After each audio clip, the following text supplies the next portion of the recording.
Selamat sore para netizen dimanapun kita berada, salam inspirasi bagi kita semua ya. Menarik memang begitu kan ya. Mengapa ya muncul ya survei-survei yang ada Anies Baswedan di urutan ketiga. Wajar begitu dalam survei ya. Dan ada satu orang yang kemudian ya satu partai begitu yang selalu ya kemana-mana begitu kan selalu dibicarakan begitu. Apakah dia gagal move on atau tidak begitu? Saya kira ini gagal move on atau apa begitu kan ya. Ini sindir elektabilitas Anies ya makin ya jeblok ya usai gandeng Caimin. Kader Demokrat ya teman kok ditikung katanya begitu ya. Ini selalu menyindir Anies Baswedan. Ada apa begitu kan? Ya mungkin sakit hati atau apa begitu kan. Seharusnya introspeksi diri seperti PKS begitu kan ya. Kalau sudah mentok di situ begitu ya, kita harus terima padanya begitu kan. Belum pengalaman dalam dunia pemerintahan, tidak punya prestasi apa-apa, tiba-tiba menyodorkan cawapres, harus cawapres ya. Gimana letak logikanya? Ini ambisius ya, dorongan atau apa begitu kan? Ya, banyak orang berspekulasi seperti itu begitu kan. Tapi yang jelas begitu melihat realitas dan perkembangan hari ini Partai Demokrat seolah-olah belum move on begitu kan ya. Atau jangan-jangan gagal move on begitu kan. kok yang dibicarakan Anies terus begitu kan ya. Bahkan ini dari Ajeng ini ya terus begitu kan ya mengkritik habis-habisan mereka begitu ya. Apa yang tidak dimengkritik begitu kan ya. Apapun yang tidak sejalan dengan Partai Demokrat ya dikritik begitu kan. Kita lihat saja ya, padahal dia kritik Ganjar, kritik Prabowo sudah kenyang mereka begitu. Kita lihat nanti begitu ya. Sindir elektabilitas Anies makin jeblok usai gandeng Caimin, kader Demokrat ya temen kok ditikung katanya begitu ya. Banyak sekali pro dan kontra begitu. Gagal move on ya, lipstick doang putusan diserahkan ke Anies Baswedan. Ya padahal sudah deklarasi di situ begitu, keputusan capres-cawapres tergantung Anies Baswedan katanya. Tiba-tiba tidak mau begitu kan setelah tidak diambil begitu. Ini Partai Demokrat persilahkan Anies Baswedan pilih cawapres di Pilpres di 2024. AHY kami beri ruang luas ya katanya begitu ya. AHY tegaskan penetapan bakal cawapres diserahkan ke Anies Baswedan. Tiba-tiba marah kalau nggak diambil begitu. Gimana begitu kan? Beda cuaca aja sakit, apalagi beda perasaan. Wow, begitu kan ya. Ini tamparan keras begitu kan ya. Mengkritik tapi tidak berdarah tapi sakit begitu kan. Kira-kira seperti itulah Caimin begitu ya. Ini banyak sekali pro dan kontra begitu ya. Amin sukses katanya begitu. Amin sukses ya. Amin ya, negara beres, pengaungan Aceh ya, rahmat ya. Nah, ini kita lihat saja begitu bagaimana proses dalam demokrasi kita begitu kan. Kenapa Partai Demokrat selalu hari ini pendukung-pendukung mereka dan simpatisnya selalu nyinyirin Anies Baswedan begitu kan ya. Gara-gara capres jeblok seperti itu, survei jeblok seperti itu kan dibicarakan terus santai begitu. Dan pada akhirnya menurut saya pribadi sah-sah aja. Biarlah demokrasi kita berjalan begitu kan ya. Kalau gagal move on ya bilang aja di situ begitu. Gagal move on begitu kan ya. Tapi pada intinya adalah bahwa mengapa selama ini survei-survei Anies Baswedan sangat nomor 3 itu kan tidak menjadi patokan sama sekali begitu kan. Karena di survei internal tidak mungkin lah begitu menyodorkan Anies kalau hitung-hitungannya dalam survei internal sendiri itu kalah begitu. Dia kan menang dalam survei bahkan tidak sesuai dengan apa yang beredar hari ini begitu kan. Kita lihat saja di situ ya. Terus masih lu apa udah jeblok masih aja nyinyirin ya ini. Ditikung demi menyelamatkan kader lain di kabinet setelah Menkominfo ditangkap Kejagung ya.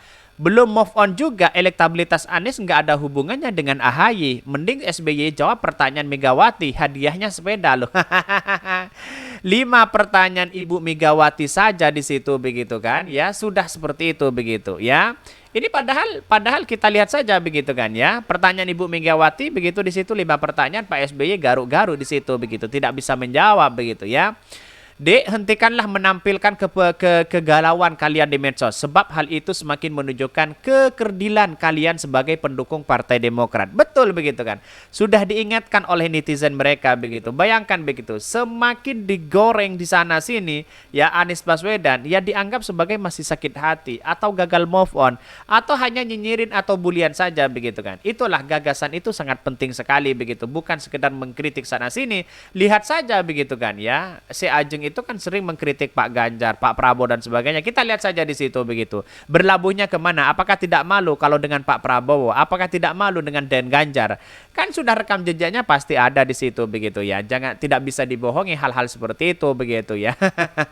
Ini sangat luar biasa sekali begitu. Ngotot cawapres tapi gagal total. Sakit hati, kawan difitnah, ternyata partai cemen ya, cengeng, pendendam dan norak ya katanya begitu. Ini kritikan-kritikan dari netizen luar biasa di situ begitu ya.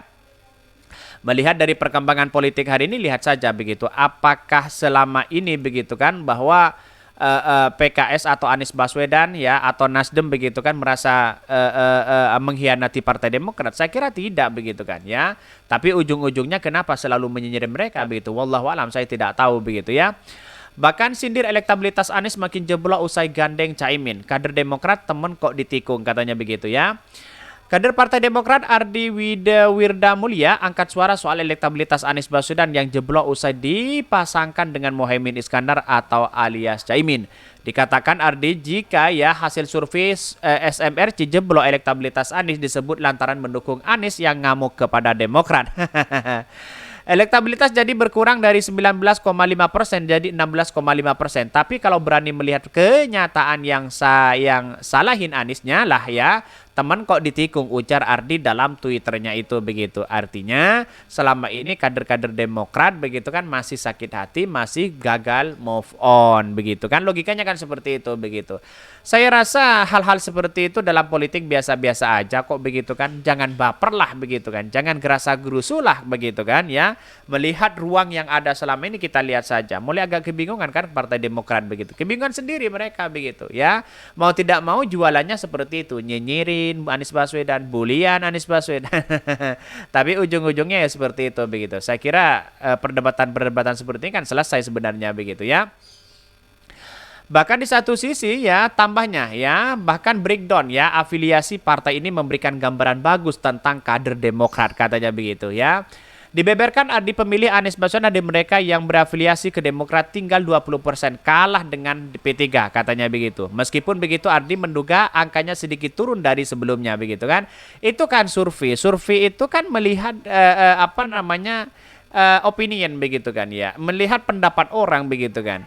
Jadi kalau hanya di survei itu aja gimana begitu kan? Saya kira ketawa aja begitu. Kenapa Partai Demokrat kok serendah ini begitu percaya terhadap lembaga survei begitu kan ya?